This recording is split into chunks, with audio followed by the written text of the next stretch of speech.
मुकेश अंबानी के छोटे बेटे अनंत अंबानी की राधिका मर्चेंट के साथ शादी हो रही है और अगरचे शादी जो है वो इस साल जुलाई में होगी, मगर 3 दिन का एक फेस्टिवल रखा गया है, प्री वेडिंग आप सेलिब्रेशन उसको कह सकते हैं। और गेस्ट देखें कौन कौन से आ रहे हैं। Bill Gates, Mark Zuckerberg, Rihanna female most heavy paid musician हैं, Ivanka Trump, Disney chief Bob Iger और भारत क्या पूरी दुनिया में एक चर्चा है। वो चर्चा ये है कि रिहाना जो कि एक सुपरस्टार हैं वो भारत में आई हुई हैं।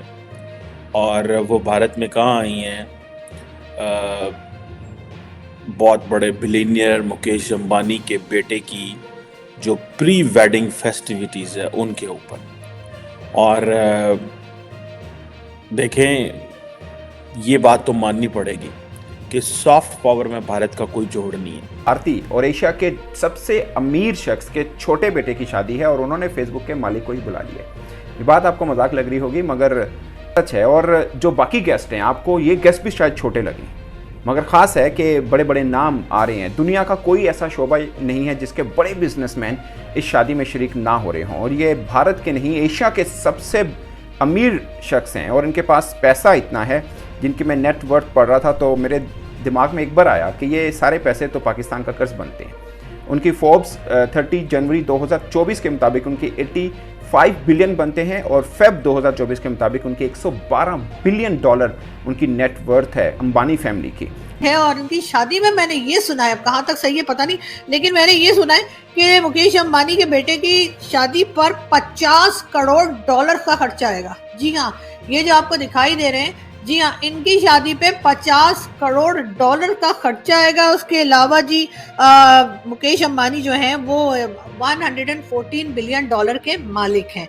और साथ साथ जी तकरीबन 2800 डिशेस बनेंगी, यानी कि पता नहीं कौन कौन सी डिश होगी जो नहीं होगी। 2000 डिशेस जो हैं वो तैयार की जा रही खाने में। उसके अलावा ये भी बताया गया है कि उनकी शादी से पहले जो है वो तकरीबन 50,000 लोगों को खाना भी खिलाया जाएगा। हेलो दोस्तों, रिलायंस इंडस्ट्रीज के चेयरमैन मुकेश अंबानी के सबसे छोटे बेटे अनंत अंबानी जुलाई में उद्योगपति वीरेंद्र मर्चेंट की बेटी राधिका मर्चेंट के साथ बंधन में बंधने के लिए तैयार है। हालांकि इससे पहले कपल के प्री वेडिंग फंक्शन गुजरात के जामनगर में आज से शुरू हो गए हैं।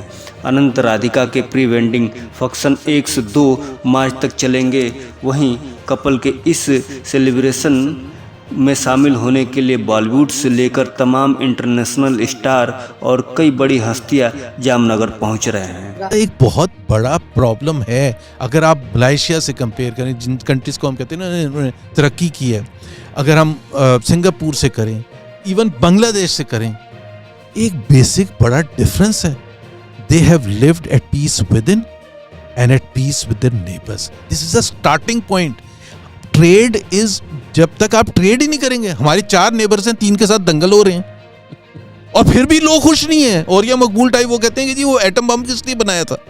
तो आप मुझे ये बताएं कि आप अभी भी जब सैलाब आया था तो मिफ्ता इस्माइल से पूछ लें कि उसने एक बात की थी शायद टमाटर मंगवाने के लिए वहां से, इंडिया से। इमरान खान के वक्त में चीनी मंगवाने की बात हुई थी, शॉट डाउन, क्योंकि हमारे तो ऐसे ऐसे वो बैठे हैं जियाले हर काबीना में कि वो कहते हैं इंडिया के साथ। बात ये कि अगर आप ट्रेड ही नहीं करेंगे, मतलब मेरे लॉजिक से इंडिया ने ये साबित किया कि G20 में पूरी दुनिया इंडिया आई, so politically they are relevant. Mukesh Ambani, although it's a private event, ठीक है, लेकिन पूरी दुनिया का प्रेस इसके ऊपर लिख रहा है, पूरी दुनिया का प्रेस, कि जनाब रिहाना, कोई कह रहा है जी रिहाना ने 200 करोड़ रुपए लिए हैं, कोई कहता है कुछ लिया है, कोई कहता है कुछ लिया है। सो ये जो अब रिहाना की जो परफॉर्मेंस है, और वो कहते हैं उसकी वजह से, बिकॉज उनका जो लगेज आया उसकी जो है वो लाइन लग गई। 1200 बड़े गेस्ट आए हैं, बिल गेट्स, मार्क जकरबर्ग, उसके बाद black rock, Larry Fink, Sundar Pichai, Stephen Harper, Australian PM retire जो फॉर्मर हैं, इवांका ट्रंप, गौतम अदानी, पता नहीं क्या, बिरला, मेरा ख्याल है मोदी साहब भी ज़ाहिर बात है जाएंगे। इतना खर्चा करने के बजाय आप सीधी सादी शादी करते आराम से, जैसे वो बच्चन साहब की मूवीज में होता था, पंडित जी आ गए मंदिर में, उन्होंने फेरे कराया और कहा चलो भाई छुट्टी, हार पहना दिया और चलो कहानी खत्म। और ये जो पैसा बच जाता उसमें से अगर आप $2 बिलियन पाकिस्तान को दे देते तो यहाँ से 25 करोड़ लोगों की आपको सारी जिंदगी दुआएं लगती। और यकीन करें उससे आपका बिजनेस इतना चलता कि अभी जहाँ है ना हम उससे भी कहीं आगे पहुंचा देते। हमारी दुआएं एक बार लेकर तो देखें। अब मोदी जी के तो मैं कह के थक गई हूँ, लास्ट 2 ईयर्स हो गए, मैं तो गला बैठ गया। लेकिन मोदी जी की समझ में ही नहीं आ रहा कि पाकिस्तान को $2 बिलियन दे दें, या चले एक भी हम ले तो हम एक भी लेंगे, लेकिन अगर 2 होंगे तो ज्यादा अच्छा है ना। अकेला क्या करेगा, अकेला बिलियन लेके यहाँ पे अकेला परेशान हो जाएगा, बोर हो जाएगा। तो 2 बिलियन दे दें, 3 भी दे सकते हैं। और आपके पास तो जी 114 बिलियन डॉलर है मुकेश अंबानी के पास। अगर 2-3 बिलियन डॉलर पाकिस्तान को दे देंगे तो भाई वो जो नॉन स्टेट एक्टर जा रहे हैं वो भी बंद हो जाएंगे। IMF जहां पर अपना प्रोग्राम देगा, ठीक है, फॉरेन इन्वेस्टर या ये वाली जो पर्सनैलिटीज है ना, ये रेड लाइन है उनके। वीडियो एक वायरल हो रही थी कि जो बिल गेट्स हैं वो चाय पी रहे थे ना वहाँ पे एक आम से ढाबे पे। ठीक है, तो ये है कि हम भी मुकेश अंबानी को वेलकम करेंगे। अगर हमारे पास गारमेंट्स की ये शॉप है, ठीक हो गया, हमारे क्या पास क्या शेरवानी है, पेंट कोट्स हैं अच्छा, तो मोस्ट वेलकमली हम भी जरूर इंशाल्लाह इस मोहब्बत में हिस्सा डालेंगे। या वो बहुत आगे निकल इस वक्त इंडिया से 10 साल के अंदर सवाल ही बदल नहीं पैदा सवाल ही बदल वो इस वक्त आपसे एक जनरेशन आगे जा चुके हैं। हम हर खराबी को पॉइंट आउट करते हैं कि ये ठीक नहीं है, वो ठीक नहीं है, ये भी ठीक करो, वो भी ठीक करो। 50 साल में पाकिस्तान ने ओवरऑल इंडिया को आउट परफॉर्म किया था। क्या कप में आपने ऐसी कुट खाई है इंडिया से कि दिल कर रहा था टीवी तोड़ दें। 50 साल आगे निकल गए थे, फिर भी उसके बाद उन्होंने मुकाबला करके वो हमारे से आगे निकल गए ना। अब साथ में हमारा मुल्क है, कहते हैं इंडिया है हमारे साथ, जो इतने सालों से दुश्मनी चल रही है साथ, आप ये कह रहे हैं।